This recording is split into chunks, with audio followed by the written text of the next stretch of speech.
Hey, welcome back everyone to another broadcast of In the Trenches.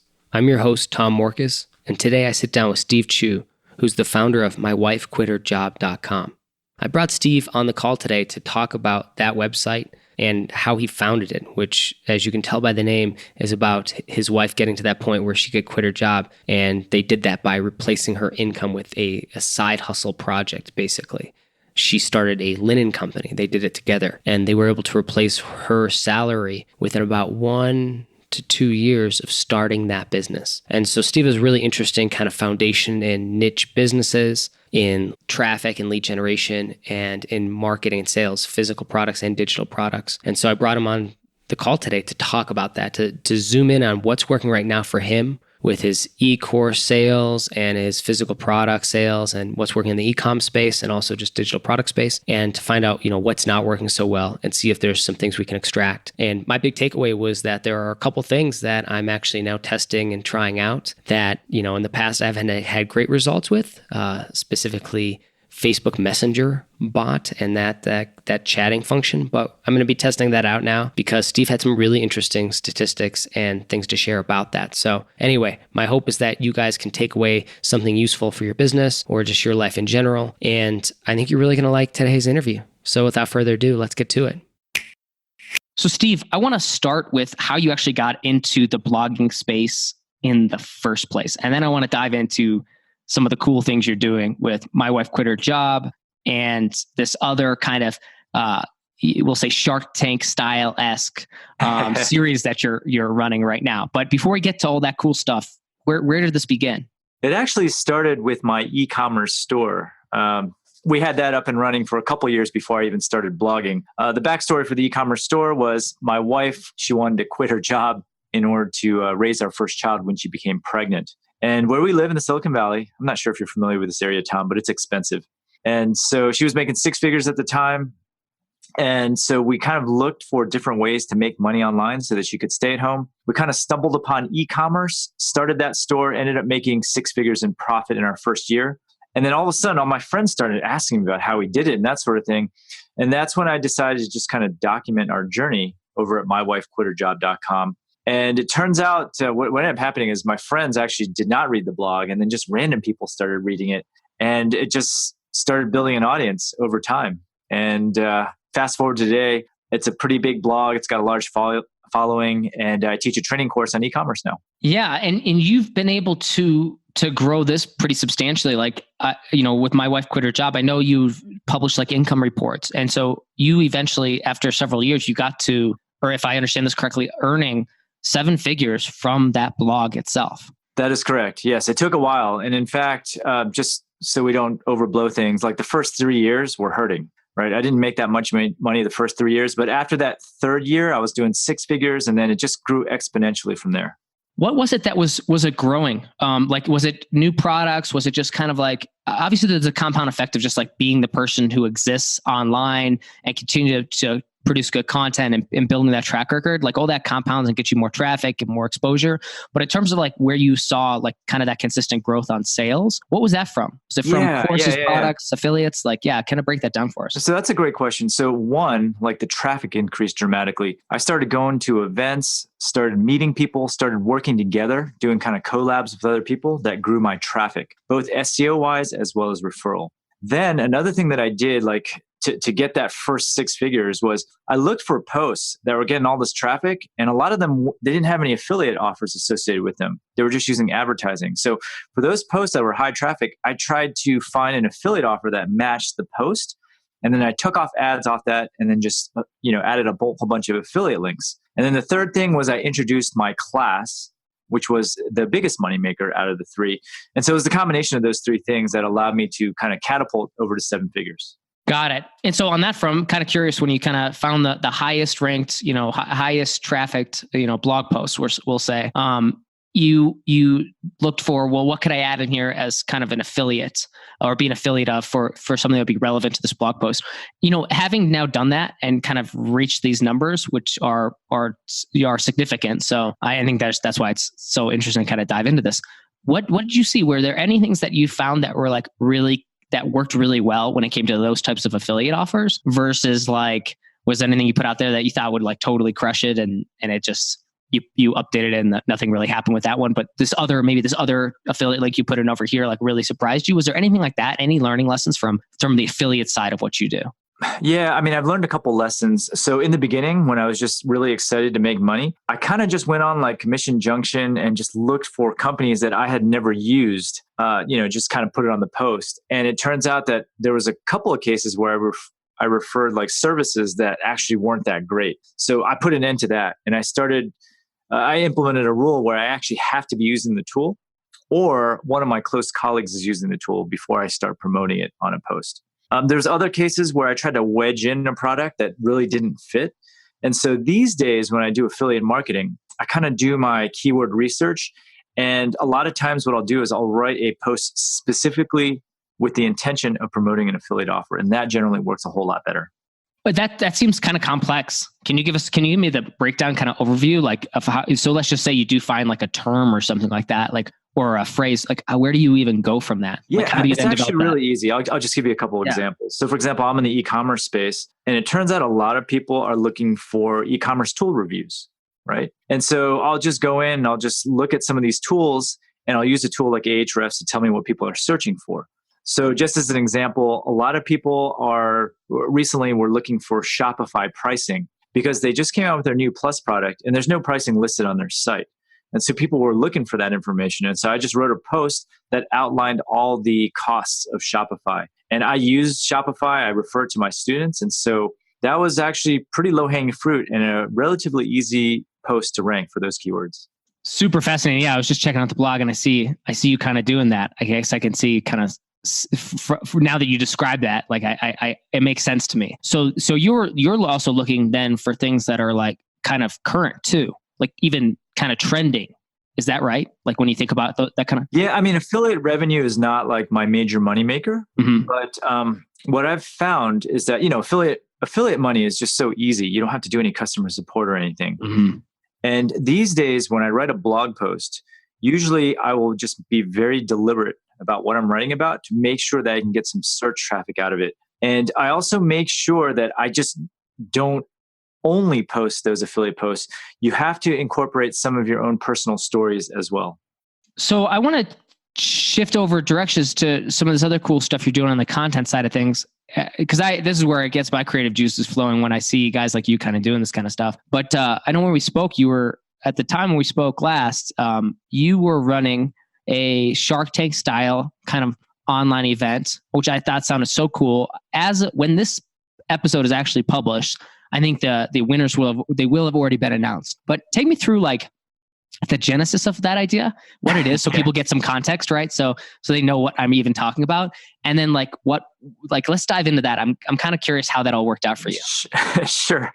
Okay, so at this point, I had the e-commerce store, I had the blog, I started a podcast, and all of that stuff eventually led to an e-commerce conference that I run every single year. And the reason why I created the conference was to kind of meet and get to know other influencers, as well as kind of develop rabid fans for my brand. And so how 5 Minute Pitch, which is that Shark Tank show that you were just talking about, how that evolved was at my event, the Seller Summit, a whole bunch of the speakers and we were just drinking late at night at one of the parties that I was throwing. And we were just joking around going, hey, wouldn't it be cool if we did a Shark Tank show? And we were like, oh yeah, we were kind of inebriated and we were like, yeah, that sounds like a great idea. And so after the event was over, we kind of just followed up on that idea, just threw up a website, had people apply to compete for $50,000. We got a bunch of sponsors for that, and then just released a YouTube show. And then the podcast for that should be coming out probably by the time this publishes.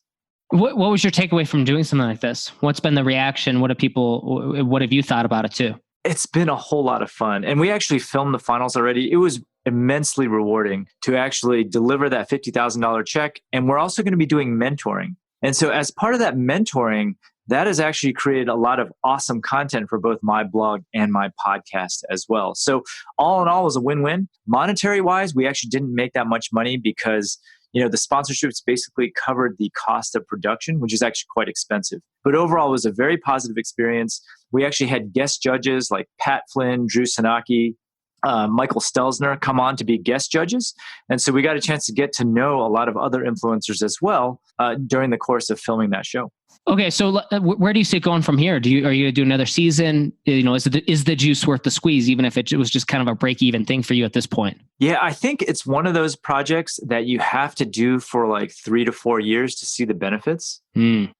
It's not a short-term play. It's more like a long-term build an audience, build goodwill, and create rabid fans. And actually, in the course of running season 1, we developed a whole bunch of rabid fans to the point where there was this one dude who created like this spreadsheet of all of our voting tendencies.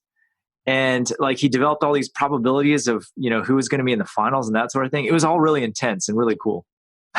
That's cool. One thing you mentioned was like, actually, you said there's mentorship that's come out of this, and you said that's been actually great from a content perspective. Can you break that down for me? Like, what is the thing that you extract from the mentorship absolutely. You're doing? Yeah. So this stuff we actually haven't filmed yet, but I've had a number of the contestants on my podcast to tell their stories because they have really interesting stories where, in 5 minutes. So the premise of the 5-minute pitch is you only get 5 minutes to give your presentation. But a lot of these people had really interesting stories. So I brought them on the podcast to fully tell their stories, which are very interesting. Now, the winner of the $50,000 who we just announced, we're going to have this person kind of fly out, and we're going to create another several pieces of content on actually helping her business grow and how to spend the $50,000 effectively.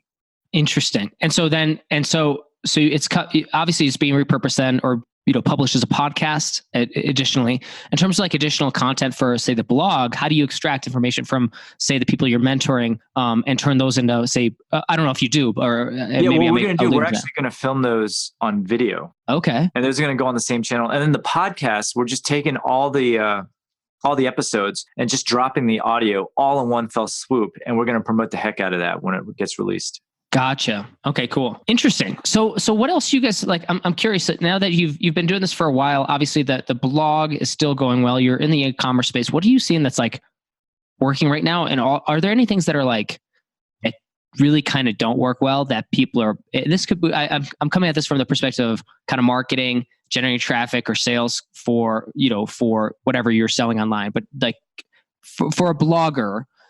For somebody who's selling products online, whether they're physical products or like e-commerce or digital products, what are you seeing in the space that's actually working when it comes to like traffic and lead generation and sales? Yeah, I mean, one thing or a couple of new things that I've been experimenting with lately are chatbots and push notifications. Mm-hmm. Those work really well right now. If you aren't using both of those with your blog and your e-commerce store, then you're probably missing out. Right now, especially with Facebook Messenger and chatbots, it's like what email was maybe 5 to 8 years ago. Low-hanging fruit. A lot of people are opening and clicking on them. The click-through rates right now are 8 to 10x higher than email. And so before the medium gets completely saturated and destroyed by marketers, now is probably a good time to get into that. Similarly, push notifications. I don't know if anyone in your audience is using those, but a lot of people are just clicking on allow on their browser.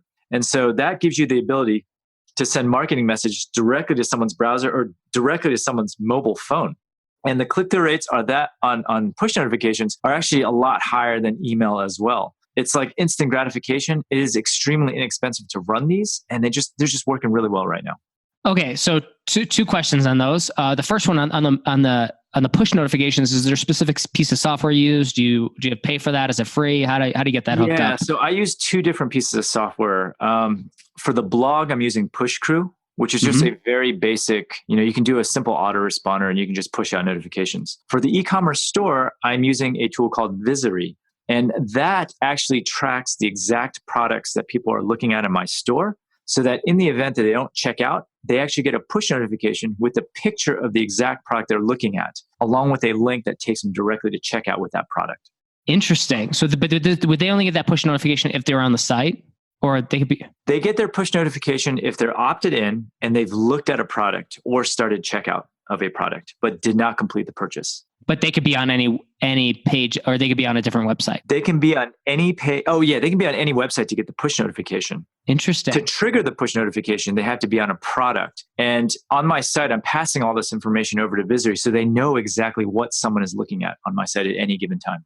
I love that. That's great. On the Manny or on the, I was going to say Manny Chat, 'cause I just started using Manny Chat. So I am going down that rabbit hole to see what it's like. I'm curious, any pieces of advice in terms of actually making it so that that Messenger is something that generates sales instead of just becoming kind of a default support, I guess, chatbot? Yeah, I mean, okay, so I don't know how much your audience knows about this, but one of the number one rules of Facebook Messenger is you actually are not allowed to send promotional messages as your initial interaction. So it works kind of just like email, except in a shorter format. What I usually do is I start out by trying to establish some sort of conversation or asking a question. And then once someone replies or interacts with your chatbot, then you are allowed to send them promotional messages for 24 hours. So I start the conversation and then I just use it to promote whatever I want to promote. So just to give you an example, we sell handkerchiefs on our e-commerce store. So I might start out by asking, hey, am I the only one that uses handkerchiefs? Because none of my friends do. And then someone might reply with that, reply to that bot and say, hey, yeah, I use handkerchiefs. And then I say, hey, by the way, we're having a sale on our handkerchiefs that ends this Friday. Click on this link to go shopping. That seems super simple. It converts really well. I mean, it's fantastic. Yeah. I'm gonna zoom in, nuance point, just because I'm actually gonna implement something like this. I love this. My favorite thing about this podcast. So I'll like take something and try to actually test it out. So I want to use something just like that. With something like that, if you would send out a broadcast message, then it basically it's an open-ended question, and do you have like a yes or no selection, or is it just like they just have to reply back? Yep. I'll have buttons for yes, no, and then also an unsubscribe button. Facebook. So here's the thing about Messenger bots. That's like a big caveat, actually. Facebook controls the platform. Mm-hmm. And if you get too many people that are blocking your bots, then Facebook could ban you. And in fact, that did happen to me several months ago. And because I was teetering on the edge, there's this metric, if you look under insights, called the block rate.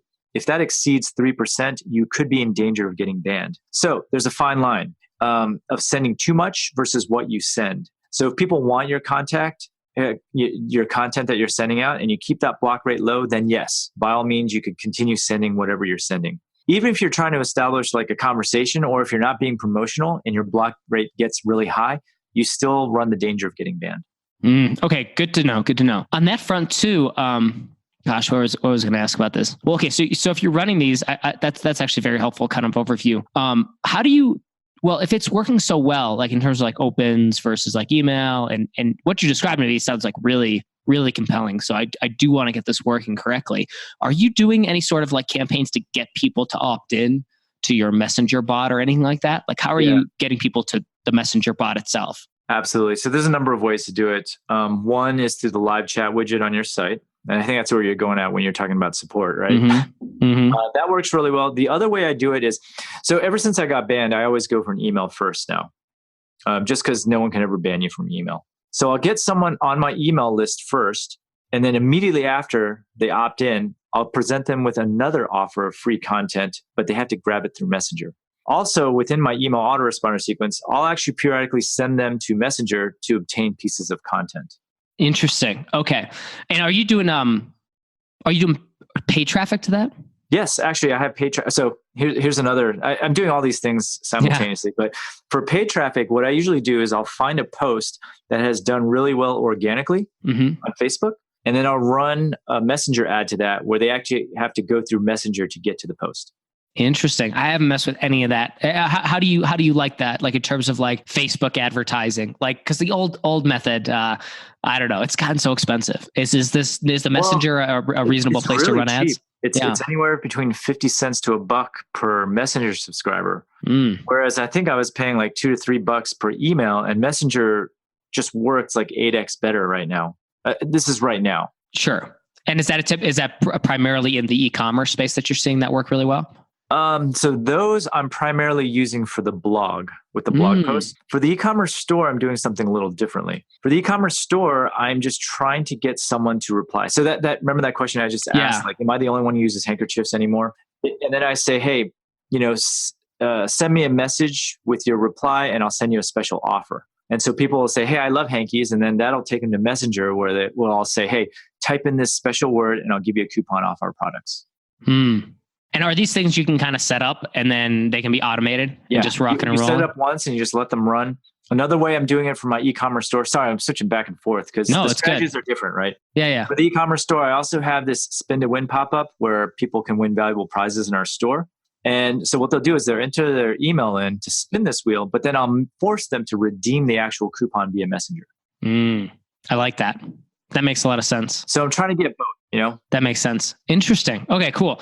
And so you're liking this. Obviously, it wouldn't replace email for you, but as a supplement. Yeah, it would not replace. Very interesting. Do you I guess, are there any takeaways in terms of like, when you're using kind of these tactics on the blogging front? So the e-commerce store makes a lot of sense to me. But you mentioned that say on the Messenger bot front that you're getting like this 8x or something like that, return from it versus like email with the blog itself. So again, what's your strategy? Just so I understand the strategy, is it primarily sending them to content that's doing well where they can get like kind of sign up for those affiliate? So you're talking about the blog, right? Yeah. Okay. So for the blog, usually I'll send out, content periodically, but the main money maker and the main way Messenger makes money for me is I will actually send those people to a webinar where I will pitch my product. And just to get webinar signups, Messenger works really well because the open rates and click-through rates are so good. Interesting. So you're trying to get them to a webinar from Facebook Messenger. Yeah, either that or I'll send them to posts that have a lot of affiliate offers that are applicable. Interesting. It's just like email. Think about it like email, right? You're doing the same thing.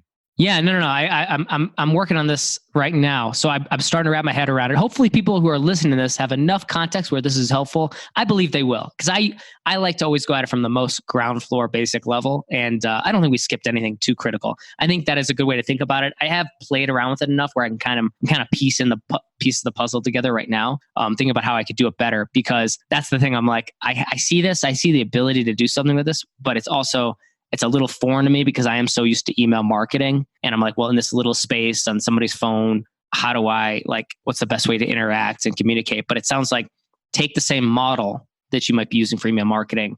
And it's a little different than that. So a couple of caveats. Yeah, with that. Sure. So Messenger, you can't send them messages as much as you might email, because Messenger is a more intimate sort of medium. So I will actually broadcast at most every other week to Messenger. Whereas for email, sometimes I'll send like 2 emails a week or 3 even. Okay, cool. And the rate of unsubscribe is just generally going to be higher. I talked to several of my colleagues about this. I get about like a 1% unsubscribe rate every time I send out a broadcast on Messenger. Whereas on email, it's far less than that. Huh. Okay. Awesome. Very interesting. Well, hey, so we dove into that. I didn't mean to take up all the time zooming in on that. I also want to kind of, back up a little bit and say, as far as like these other things that are concerned, those are 2 really good hacks. I haven't heard many people talk about those like right now. I mean, I've heard about them in the past like year or 2, but it's interesting to see that these are both things that seem to work really well. And I don't know of a lot of people who are using them. So those are 2 easy, simple things to get set up: push notifications and then Messenger. Are you doing any kind of like text messaging stuff or getting into that space at all? Not quite yet. Okay. That's kind of where it's probably going to go later on, because they're merging WhatsApp, Instagram, as well as Messenger on Facebook. Text messaging, I don't know a whole lot about it, but I personally find anything related to text messaging highly annoying. Right. I'm not sure what the rules are there, though. Are you doing anything with text messaging? No, that's why I wanted to ask, because I have not. I'd be really nervous. The only thing I would use text messaging for would be to remind people to come to a webinar. Yeah, that makes sense. Yeah, or come to a scheduled call or something like that. Yeah, no, that makes sense. I wouldn't do any real broadcasts for that or sales pitches. What's interesting though too. This is I'm sure you're noticing this trend too with with the push notifications, with Messenger. I now see people on like who are dabbling with text messages and stuff like that. Basically, how do I get my offer in front of the right person at the right time on the device or medium or channel that he's using, right? And so now we're seeing this like shift from people like coming to this will still be how it is for a while, like having the e-commerce store set up on that website, but also being able to sell products through different channels, like through Messenger. So this is actually something we've just been experimenting with, is through the Messenger bot selling our digital products. Have you had any experience selling through Messenger? I have not. I've been mainly sending people over to my page. Got it. For that sort of thing. A couple of reasons for that. One, I don't think it's that mature just yet. And you can't really do a variety of products. No. For e-commerce, I don't think it's good. Maybe for a digital product, it might work actually. Well, we're keeping it kind of campaign focused on one thing at a time. And that's the only reason I've been able to make it work. And it's based on after somebody asks questions about a product, then I say, would you be interested in buying this? And so then I integrate it there. The verdict's still out. I haven't seen like crazy results from it, but I'm trying to see if there's something there or if I should just like say, like, forget that. I'll just keep sending them to the sales page. I don't know if it's mature enough, but the advantage of sending to a sales page is you can get all the other data, right? You can pixel them and that sort of thing. Whereas I'm not 100% sure how it works. Like if you send a sale on Messenger, you don't get it. Like how can you can retarget those people? That's a good point. Yeah, no, just curious if you had been practicing with anything like that or experimenting. All right, and so as far as you're concerned, kind of this next year, where's your focus right now? What's on the horizon that seems optimistic or exciting to you in this kind of present moment of where you're going with things, both the e-commerce side and the blogging side? Yeah, I've been thinking about that a lot lately. Right now, I'm actually in a position where I don't spend a lot of money, Tom. So I'm making way more than I spend. And so I've been just picking projects lately that are just exciting to me and a lot of fun. So that Shark Tank Like Show 5-minute pitch was one of those projects where I knew going in it wasn't going to make any money, but it was a hell of a lot of fun to do. And so I'm looking more for those type of projects where I get to work with people that I really like and really enjoy working. And meanwhile, to be honest with you, on the non-business front, I've been doing a lot more stuff with my family. I've been coaching basketball, soccer, and That's awesome. Sorry, not soccer, volleyball. And it's just been a lot more rewarding for me that was the original purpose why we started our businesses. Yeah. So that's where I'm focused. I may actually release like another training class because I enjoy teaching a lot. Running the conference has been a lot of fun for me as well. And hopefully I'll be doing more of those Shark Tank like projects going forward too. Yeah, man. No, I'm with you, especially on the family front. Not brought up enough, but I'm like, that's exactly why I do it too. And I feel like I'm starting to reap the rewards of that too. I'm like, I think back when I kind of was starting and side hustling kind of the blog and getting into this space and how many hours I put in, it would be like, I can't imagine working that hard again. But now that it's in place and it's kind of grows without me a little bit, it's kind of a beautiful place to be in. It allows you to kind of experiment with a lot of fun stuff. And that's why I think it's so cool what you're doing with the Shark Tank style show and kind of experimenting in that place. Like I'm really excited for what people can do when they start kind of just being more creative with stuff too. Cool. Yeah, absolutely. I mean, there was a time where I just kind of wanted to grow my businesses and just grow. But it's actually a couple of years ago, my wife and I, we kind of came to this pact. We're like, hey, why are we killing ourselves to make a ton more money when it's adversely affecting our way of life? And the added benefit of the extra money isn't really affecting us, in an equivalently positive way. And so these days, we still aim for growth, but, more controlled growth and just kind of focus on, it's actually hard to do. It's like, it really hurts the ego actually. Especially when you have friends that are just killing it online. But I feel like it's good for just mental balance to figure out what a priority is in your life and just kind of focus on that. For you guys, how do you guys kind of extrapolate that, like in terms of prioritizations? I don't know. I'm curious your mindset, how you deconstruct that or try to solve that problem. Yeah, I mean, the kids come first and their activities come first. And I kind of design, what I can handle in terms of business kind of around their schedule is how I've been doing it. So I've been saying no a lot more than saying yes lately, especially when it comes to travel and that sort of thing, even though I enjoy it. And it's just a choice that you have to make. Something is going to suffer, right? Like if I focused all of my efforts on the business 100%, I'm sure I could just blow it up totally, but that would come at the expense of something else. And so I've just strived for a little bit more balance.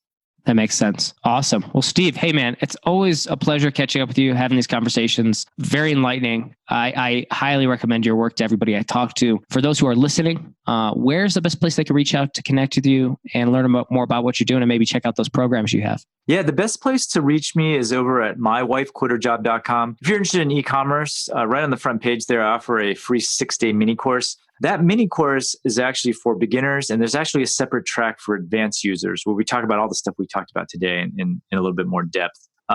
If you're getting married and you need like a wedding handkerchief, I can hook you up over at bumblebylens.com. Oh, and one project, actually, if you don't mind me announcing. Please. I actually just started an e-commerce store with my kids, and that is actually something I'm very passionate about.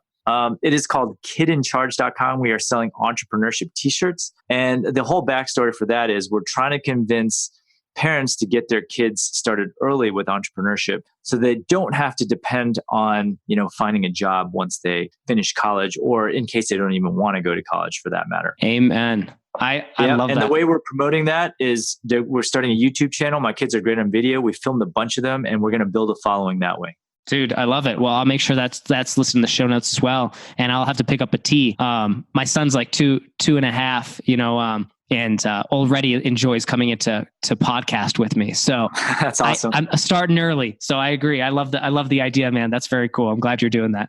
Cool. Yeah. We'll send you a tea. Just let me know. Awesome.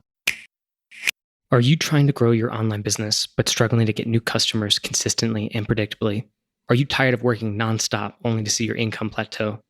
Are you ready to step off the hustle hamster wheel, as I call it, and step onto a path of predictable profit that you can scale as much or as little as you want? Don't worry, you're not alone. I've been there. When I first got started, I didn't have a clue what I was doing. So I started reading blogs and listening to podcasts by people I respected and wanted to learn from. I slowly but surely put their recommendations into practice. But because I wanted to do it all myself, maybe you're something like that, right? You love to do it by yourself, learn through trial and error. Well, bottom line is it took forever.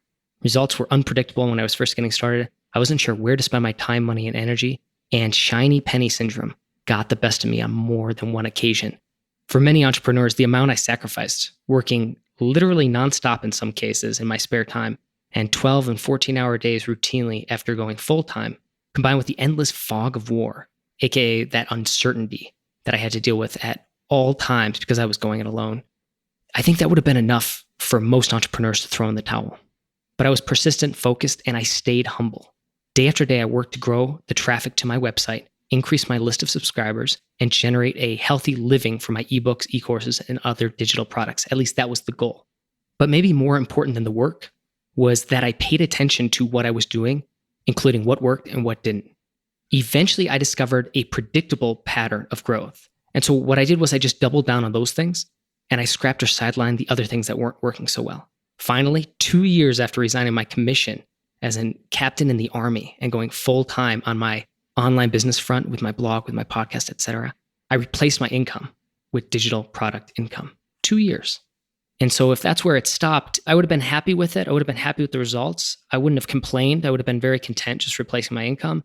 But the bottom line is it was so much work. I wanted to, see if it could go somewhere else, right? So I just kept doing what I was doing, but better, faster, and more effectively. Again, just kind of applying the same system that I discovered from seeing these patterns emerge, right? So I implemented it, I kept doing it. And eventually replacing my income turned into doubling my income. And then that turned into a little bit more and a little bit more. But not just that, it afforded me the freedom to dictate my day and also choose the projects I want to work on the schedule and on the timeline I want, and to work with the people I want to work with. And to me, that's like a whole new level of freedom, especially coming from the military. It's something I've never really had that level of complete autonomy until I became my own boss. I started my own business, and until it became profitable enough for me to start to take a step back and actually reap the rewards of it. Because it's not all just working. And I do believe it's hard work. And I'll always say that. Nothing about doing this stuff is easy.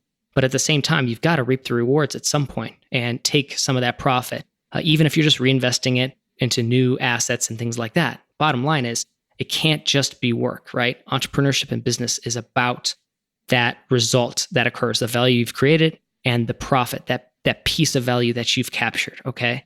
And you want to be able to reap the rewards of that profit, of that value, that little sliver of value that you get to capture, that you get to net, right? You want to be able to take advantage of that. Otherwise, the entrepreneurship game really does become just a grind. And for, I think, a lot of entrepreneurs, unfortunately, it becomes meaningless, and that's when they quit. Well, for me, I love this stuff. I really, truly do. I mean, it is my thing. And so that's why I didn't just stop where I was at. I've stayed committed to learning everything I can about all aspects of this online business world and this online marketing world. And I do this through real world application. In other words, I'm currently growing several online businesses, and I'm always putting my ideas to the test in real time with my own money, with my own time and energy, oftentimes with employees, a lot of some stuff more advanced, some stuff more simple, but so varying levels of complexity, and again, in different spaces, different niches. And I can say, bottom line, I've always loved the startup hustle, but I gotta say, it's nice to now be in a position where I can get big results with much less effort, thanks to having built the foundation of my business the right way. And again, I did it all through trial and error, but I don't think that that's the way that everyone needs to do it. And in fact, looking back on it, if I had to redo it, I don't know if I would. It was so difficult to just go it alone and try to figure everything out by myself. So one of the things I've tried to do is give back with this podcast, with my blog, and with my newsletter. But maybe even more rewarding than any of this stuff, while I've enjoyed all of it, I think the thing that I'm enjoying the most, that I find most engaging and rewarding, is the premium business mastermind and coaching program I run called 100K Academy. Inside 100K Academy, I help ambitious entrepreneurs who are very driven and excited to be doing what they're doing. I help them grow their reach, their influence, and their profit using my proprietary marketing system. That's the same one I use to scale my own online businesses from 0 to multiple 6 figures and beyond. And the same system I use to help my clients reach the New York Times, Wall Street Journal bestseller lists, set Kickstarter funding records, and create viral product launches that have turned into predictable revenue streams. So lots and lots of case studies that you can find at tommorkes.com. If you're curious, just go to tommorkes.com/about, and that'll get you started. Most importantly, this system is one that 100K Academy members and alumni have used to achieve tremendous results, like Alexa, who used it to have her most profitable year ever, or Tina, who used it to make 5 figures from a sales funnel that she can now replicate and scale, and that's exactly what she's doing. Or Carrie, who made over $75,000 in just 7 days.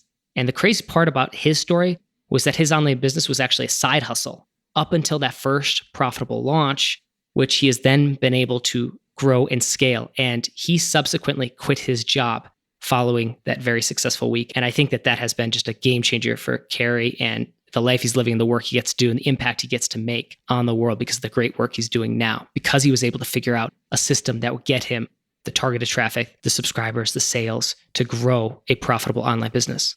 Bottom line, if you want to grow your online business from 6 to 7 figures, but you flatlined or you're struggling, or you just want to be told what to do and when to do it and in what order, right? And you want a system that is predictable and scalable and isn't just, another shiny penny, but actually will fit right into your business. It plugs in and is something that you can truly grow. I want you to go to tommorkes.com/academy. That's tommorkes.com/academy. Academy is spelled ACADEMY. Go to tommorkes.com/academy and you'll find a page on my website with more details about 100K Academy, the business mastermind coaching program I run, as well as instructions on what to do next. Again, that's tommorkes.com/academy. And if you're serious about growing your reach, influence, and profit, just follow the instructions and we'll be in touch, okay? Again, tommorkes.com/academy. Go ahead and head over there now.